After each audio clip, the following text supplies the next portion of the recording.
My name is Amol Nirgurkar. I'm CEO of Patient Prism, and with us we have Brian Colao from Dykema, who spent a considerable amount of time with us discussing all things DSO. And one of my questions for him is what kind of alternative models are you seeing in the DSO world today?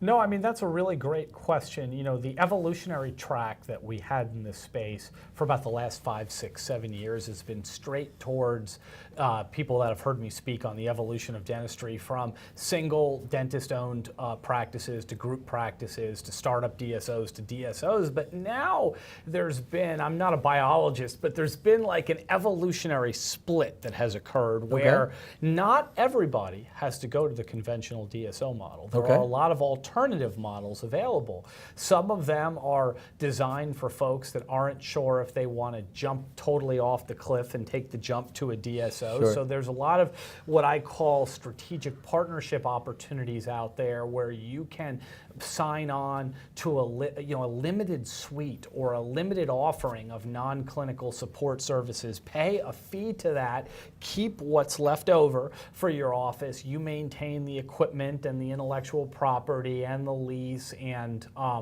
in your practice, but you pay a small fee. Sometimes it's 3 to 6% of your revenue. You get maybe some advertising and marketing and some HR and some billing and collecting services, and then if things go right, either or both parties has an option to convert that to a full-blown DSO relationship. You know, something else that I'm seeing out in the marketplace is a little bit of a comeback from franchises, from dental franchise opportunities. Also, I'm seeing practices band together to get a higher multiple, either on an integrated basis or a not integrated basis. Folks in a certain geographic area are saying, let's band together, and instead of offering our practices for sale individually, we'll do them as groupings of 15 to 20.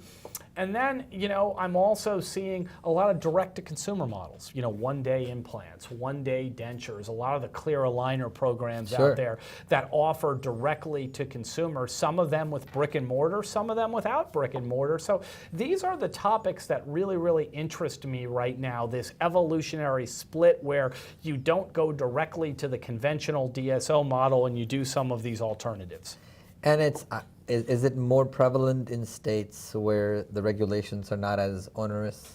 Not really. You're seeing this almost everywhere. People are sort of trying to experiment with some of these alternative models, and a lot of them are gaining traction and being, you know, experiencing success.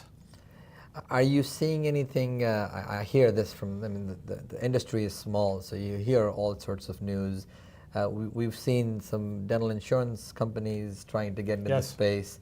We're seeing lots of new players in the financing space. I see like 15, 20 players now. Are DSOs doing,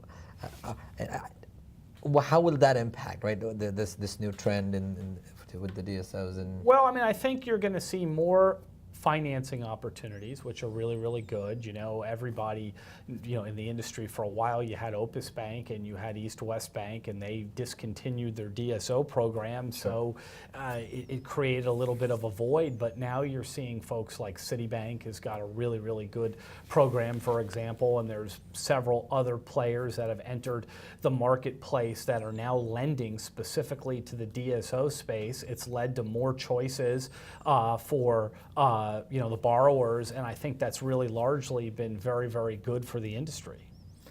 Fantastic. I think these are good topics. I mean, I'm fascinated by these alternative models that are kind of not full-fledged DSO, but kind of get there. But do these models have lesser regulatory burden while they're operating? Some of them can, some of them don't. Some of them have more, like the franchise model, for example. In addition to all the DSO rules, now you have franchise regulations. So some of them have more, but they found an audience. And they're, you know, when we had our conference, Amal, and I know you were there in July of 2018 in Dallas, I was pretty proud we had a representative for just about every alternative DSO model out there was at our conference. And it was so fun to talk to them. Many of them spoke, you know, on panels and other things, and the audience got to really learn more about the alternative models. I mean, the bottom line is, while the conventional DSO model has gained acceptance, is very profitable, will continue to enjoy acceptance, there are alternative models available to folks.